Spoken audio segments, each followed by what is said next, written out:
আসসালামু আলাইকুম ওরহমতুল্লাহি ওবরকাতু। আলহামদুলিল্লাহি নাহমাদুহু ওয়া নুসাল্লি আলা রাসূলিল কারীম ওয়া বা'দ। আউযু বিল্লাহি মিনাশ শাইতানির রাজীম। বিসমিল্লাহির রহমানির রহিম। কুল লা আসআলুকুম আলাইহি আজরান ইল্লাল মাওয়াদ্দাতা ফিল কুরবা। ক্বালা আন-নবিয়্যুল কারীম সাল্লাল্লাহু আলাইহি ওয়াসাল্লাম আল হুসাইন মিন্নি ওয়া আনা মিনহু। وقال رسول الله صلى الله عليه وسلم صيام يوم عاشوراء أحتسب على الله أن يكفر السنة التي قبله أو كما قال عليه الصلاة والسلام। দর্শক ও শ্রোতাবিন্দু সবাইকে আন্তরিক মোবারকবাদ জানাচ্ছি। আগামীকাল আশুরা, মহরমের 10 তারিখ। এই উপলক্ষে আমি কথা বলবো করে বলতে পারছি না, ব্যস্ততার কারণে এতদিন আসতে পারিনি লাইনে। এখন আমি সবার উদ্দেশ্যে 2-4টি কথা বলতে চাই। যেহেতু আগামীকাল আশুরা, মহরমের 10 তারিখ গুরুত্বপূর্ণ একটি দিন, যেই দিনে বড় বড় ঘটনা ঘটেছিল।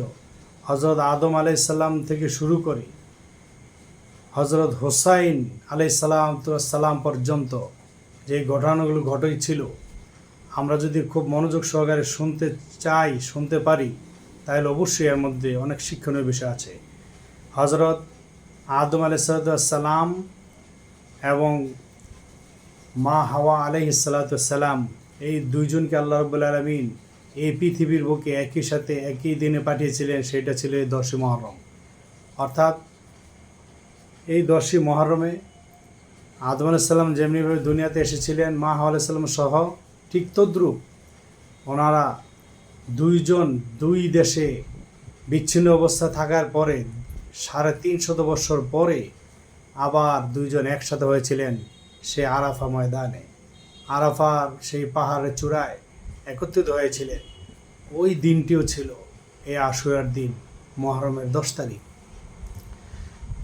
অতএব আশুরার গুরুত্ব অনেক রয়েছে।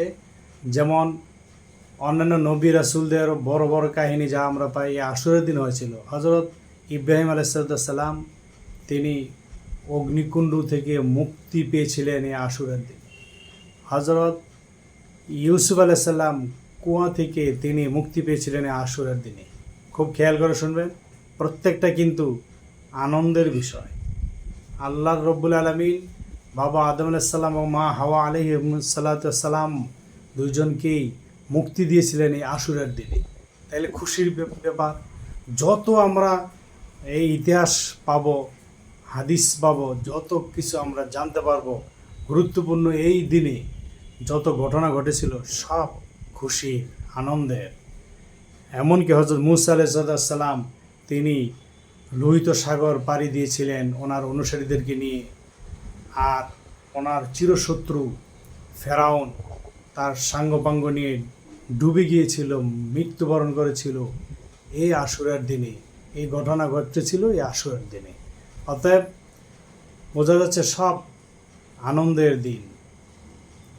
কিন্তু আমার আপনার প্রত্যেকের নয়নের পুতুল, কলিজার টুকরা, আহলে বাইতের সদস্য হজরত হুসাইন রাদিয়াল্লাহু তাআলা আনহু, রাসূলুল্লাহ সাল্লাল্লাহু আলাইহি সাল্লামের দৌহিত্র সেই হুসাইন রাদিয়াল্লাহু তাআলা আনহু কারবালার ময়দানে তিনি পানি করে শহীদ হয়ে গিয়েছিলেন। সেই কারবালা প্রান্তরের সেই শহীদানদের কাহিনী আমাদেরকে স্মরণ করিয়ে দেয় এ আশুরা, মহরমের 10 তারিখ আমাদেরকে সেই দিনটিকে স্মরণ করিয়ে দেয়। কারণ এই ঘটনা ঘটেছিল, হৃদয় বিদারক ঘটনা ঘটেছিল। পৃথিবীর মধ্যে যত হৃদয় বিদারক ঘটনা আছে তার মধ্যে অন্যতম এই হৃদয় বিদারক ঘটনা ঘটেছিল আশুরায়, মহরমের 10 তারিখ। শুধু একটি ঘটনাই আমাদেরকে বারবার স্মরণ করিয়ে দেয় সেই দিনটিকে। আগে যত ঘটনা ঘটেছিল সব আনন্দের, কিন্তু একটাই শুধু বিষাদের। আর এই ঘটনাকে কেন্দ্র করে আমরা যারা আল্লাহ রাসূলের প্রেমিক, আহলে বাইতের প্রেমিক আমরা অবশ্যই স্মরণ করব এই দিনটিকে অশ্রু জলে, স্মরণ করব এই দিনটিকে রোজার মাধ্যমে, স্মরণ করব এই দিনটিকে ইবাদতের মাধ্যমে, স্মরণ করব এই দিনটিকে সালাতে সালামের মাধ্যমে, স্মরণ করবে এই দিনটিকে মানুষকে খাওয়ানোর মাধ্যমে। মানুষকে খাওয়াবো, দোয়া চাবো, সবাই যেন স্মরণ করে সেই দিনটিকে। অতএব আমরা প্রত্যেকেই অন্য যত মতভেদ আছে, মতবাদ আছে, সব কিছু ভুলে গিয়ে আমরা এক হয়ে সুন্নি যারা আছি, আহলে সুন্নাহ ওয়াল জামাতের অনুসারী যারা, আমরা প্রত্যেকেই অবশ্যই এই কারবালার শহীদানদের স্মরণ করব। বিশেষ করে হুসাইন রাদিয়াল্লাহু তাআলা আনহু শহীদ, যাকে বলা হয় সোহাদে আজিম, আকবরুস সোহাদা, শহীদ আজম বলা হয় যাকে, সেই হুসাইন রাদিয়াল্লাহু তাআলা আনহুকে আমরা স্মরণ করব। এই দিনে আমরা কীভাবে স্মরণ করব?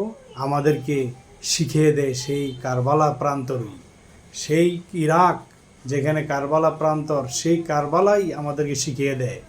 কেননা কারবালার প্রান্তরের যে রাস্তা, সেই রাস্তার দুই পাশে, কারবালার দুই পাশেই পানির আয়োজন করা হয়েছে, পানির ফোয়ারা তৈরি করে দেওয়া আছে। কারবালাবাসী যেন এমন বলতেছে যে আপনারা পানি খান, পানি নেন। কেন? কারণ ওই কারবালার প্রান্তরে এই নবী পরিবার আহলে বাইত তারা পানি চেয়েছিল, পানি পায় নাই। এখন আফসুস আর আফসুস, তারা আফসুস করে সেখানে পানির আয়োজন করেছে। আপনারা পানি নেন, খাবার নেন, পাতিলা ভর্তি করে করে খাবার রেডি করে করে তারা সবসময়, শুধু এই দিনে নয়, তারা সবসময় মানুষদেরকে, যারাই ওখানে জিয়ারত করতে যায়, পরিদর্শন করতে যায়, ভিজিট করতে যাচ্ছেন, তাদেরকে তারা পানিও পান করাচ্ছেন, খাবারও খাওয়াচ্ছেন। ডেকে ডেকে বলেন আমার এখানে আসেন, আমার এখানে খান। এইভাবে তারা কারবালার সেই শহীদানদেরকে স্মরণ করেন এবং আফসুস করেন যে আমরা ওই সময় রক্ষা করতে পারি নাই নবী পরিবারকে, রক্ষা করতে পারি নাই আহলে বাইতকে, এবং পানি দিতে পারি নাই ওনাদেরকে। অতএব আমরা এখন পানি দিয়ে সেই কাফারা আমরা আদায় করছি। অতএব এইভাবে আমরা ওখান থেকেও শিখতে পারি, যে যত কিছু বলুক না কেন, কিন্তু আমাদের উচিত আমরা প্রত্যেকেই খাবারের আয়োজন করা। আগামীকাল আশুরা, আমরা রোজা রাখবো, আজকে সেহরি খাবো, ইনশাআল্লাহ আগামীকাল রোজা রাখবো। 2টি রোজা রাখা উচিত প্রত্যেকেরই। যদি না পারা যায় একটা রাখেন, অন্তত একটি রোজা রাখলেও আল্লাহ নবী সাল্লাল্লাহু আলাইহি সাল্লাম তিনি বলেছেন যে, মুসলিম শরীফে হাদিসখানে এসেছে 1992 নম্বর হাদিস, ক্বালা রাসূলুল্লাহ সাল্লাল্লাহু আলাইহি ওয়াসাল্লাম সিয়ামু ইয়াউমি আশুরা আহতাসিবু আলাল্লাহি আইয়ুকাফিরা সানাতাল্লাতী ক্বাবলাহু ওয়াস সানাতাল্লাতী বা'দাহু, আও কামা ক্বালা আলাইহিস সালাতু ওয়াস সালাম।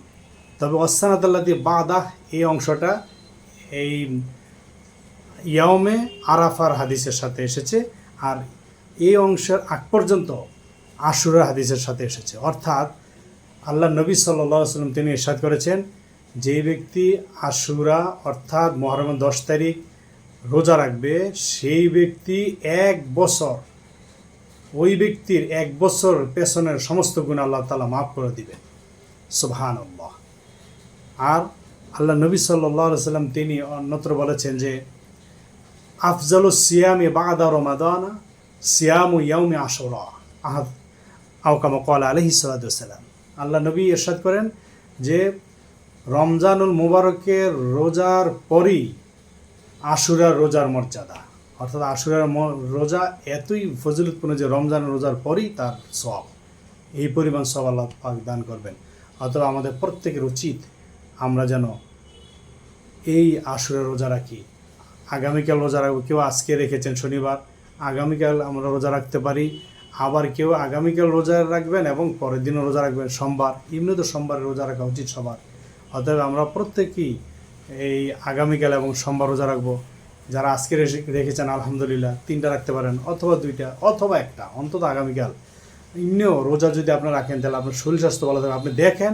আপনি দেখেন বাস্তব, আমি ইনশাআল্লাহ আমি রোজা রেখে আলহামদুলিল্লাহ আমি উপকার পেয়েছি। আপনি যেমন আখিরাতের উপকার পাচ্ছেন, গুনাহ খাতা আল্লাহ পাক মাফ করে দেবেন 1 বছরের, আপনার ঠিক তদ্রুপ আপনার শরীর স্বাস্থ্য আল্লাহ তাআলা সুস্থ করে দিবেন। যদি শরীরে কোথাও ব্যথা থাকে, যদি শরীরে কোথাও দুর্বলতা থাকে, শারীরিক কোনো সমস্যা যদি থাকে, কারণ আল্লাহ নবী সাল্লাল্লাহু আলাইহি ওয়াসাল্লাম বলছেন সুমু তাসুহু, তোমরা রোজা রাখো তাহলে সুস্থ থাকবে। আল্লাহ রাসূল সাল্লাল্লাহু আলাইহি ওয়াসাল্লাম কথা 100% সফটওয়্যারের সাথে মিলে যাচ্ছে।